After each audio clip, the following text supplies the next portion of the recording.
renungan harian, ilustrasi inspirasi, dan ayat Alkitab. Renungan pertama, foya-foya dalam kemewahan. Dalam kemewahan, kamu telah hidup dan berfoya-foya di bumi. Kamu telah memuaskan hatimu sama seperti pada hari penyembelihan. Yakobus 5:5. Dalam hal firman Tuhan di atas, banyak orang Kristen salah menafsirkan ayat tersebut. Mereka berpikir sebagai seorang Kristen tidak boleh kaya dan hidup mewah, sebab kemewahan identik dengan keduniawian dan tidak rohani. Perhatikan, Tuhan berkata, dalam kemewahan kamu telah hidup dan berfoya-foya di bumi. Ayat Nas. Jadi, hidup berfoya-foya dalam kemewahan itulah yang dilarang oleh Tuhan, sebagaimana dilakukan anak bungsu dalam perumpamaan anak yang hilang, di mana ia menjual seluruh bagiannya itu, lalu pergi ke negeri yang jauh. Di sana, ia memboroskan harta miliknya itu dengan hidup berfoya-foya.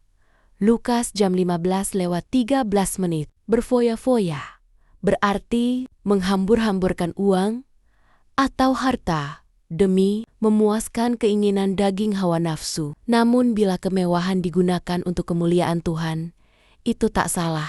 Banyak tokoh Alkitab diberkati secara melimpah, tapi hidup mereka tetap sesuai firman dan takut akan Dia. Mereka mempergunakan harta kekayaannya untuk hormat, kemuliaan, namanya sejalan tuntunan firman. Muliakanlah Tuhan dengan hartamu dan dengan hasil pertama dari segala penghasilanmu.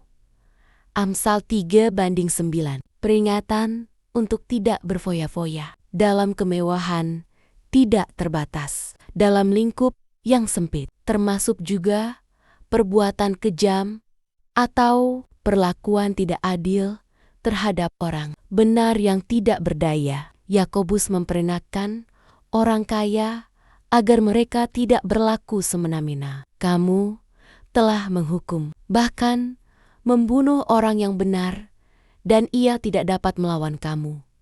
Ayat 6. Bukankah banyak orang kaya memperdaya dan membunuh orang benar yang lemah keadaan ekonominya? Mereka menjalankan bisnis dengan sangat licik, sehingga orang-orang lemah terpaksa menyetujui persyaratan bisnis yang keji dan licik itu. Para pengusaha atau bos perusahaan yang menekan karyawannya begitu rupa dalam hal upah adalah juga termasuk berfoya-foya dalam kemewahannya tanpa rasa belas kasihan. Bila mereka tidak segera bertobat, kekayaannya akan habis terbakar api. Segala kekayaan yang kita peroleh dari Tuhan harus kita kembalikan untuk kemuliaan namanya.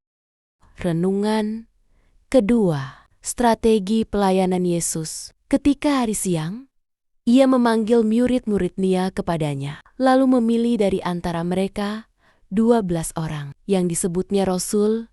Lukas jam 6:13. Pelayanan Yesus di bumi dimulai saat ia untuk pertama kalinya memanggil beberapa orang untuk dijadikan murid. Perhatiannya bukan kepada cara bagaimana mendekati orang banyak, tetapi terfokus kepada beberapa orang itu, di mana ia membentuk dan memproses mereka, sehingga dari orang-orang pilihan ini dapat dijangkau jiwa-jiwa yang lebih banyak lagi. Inilah strategi Yesus sebelum ia berkeliling memberitakan Injil. Setelah memanggil murid-muridnya, Yesus juga tinggal bersama-sama mereka dan memberikan kesempatan kepada mereka mengikuti Dia kemanapun ia pergi. Dalam hal ini, Yesus membangun persekutuan yang karib dengan murid-muridnya, dan melalui teladan hidup yang ia tunjukkan, ia menghendaki supaya murid-muridnya menaati Dia dengan bersekutu langsung dengan Sang Guru. Para muridnya dapat mengetahui rahasia-rahasia Kerajaan Allah sebelum hal itu diajarkan.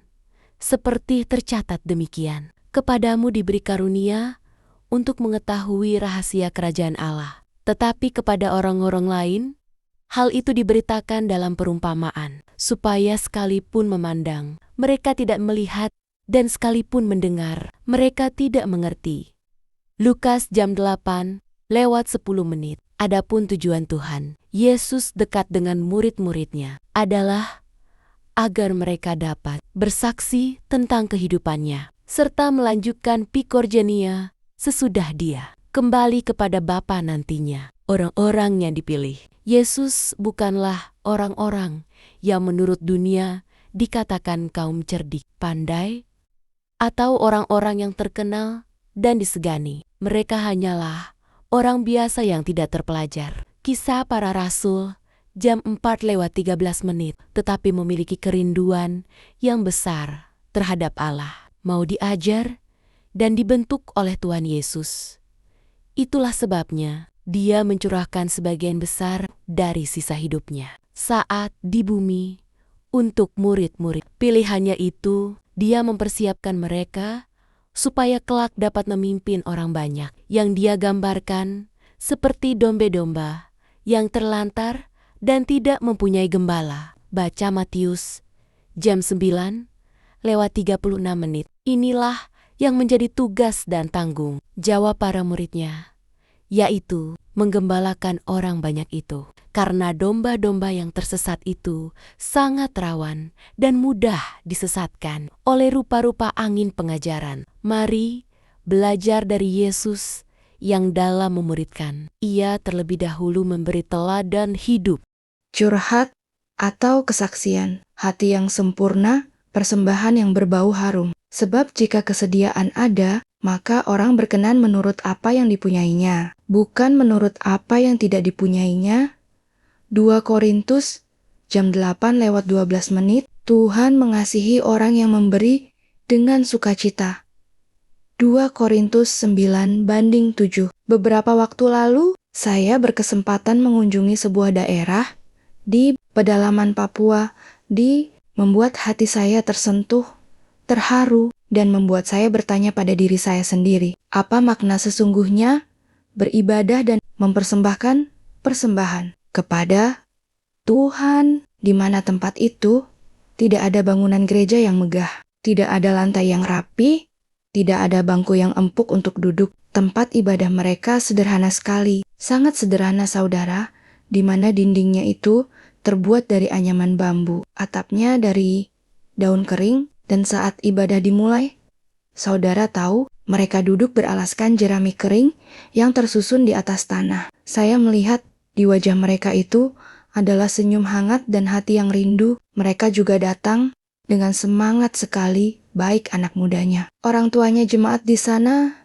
sungguh luar biasa, tanpa memandang tempat yang tidak layak menurut pandangan dunia. Mereka duduk manis dengan tenang, tertib, dan penuh hormat kepada Tuhan. Yang lebih menyentuh hati saya adalah saat tiba waktunya mempersembahkan persembahan. Mereka tidak memiliki uang yang banyak dan tidak ada harta melimpah. Namun, apa yang mereka miliki, itulah yang mereka bawa, yaitu adalah hasil panen mereka, baik berupa ubi, pisang, sayuran segar, dan buah-buahan yang tumbuh di kebun mereka. Saudaraku yang terkasih, mungkin menurut pandangan kita itu terlihat biasa saja ya, bahkan sederhana sekali. Tapi yang saya lihat, satu hal yang tidak terlihat oleh mata biasa, hati mereka yang benar-benar tulus dan penuh syukur. Mereka datang bukan karena mereka sempurna, tapi karena mereka sadar mereka tidak sempurna dan butuh Tuhan dalam kehidupan mereka. Saudara tahu kalau berbicara tentang Tuhan, mereka sangat serius mendengarkan firman Tuhan itu. Anak-anak kecil saja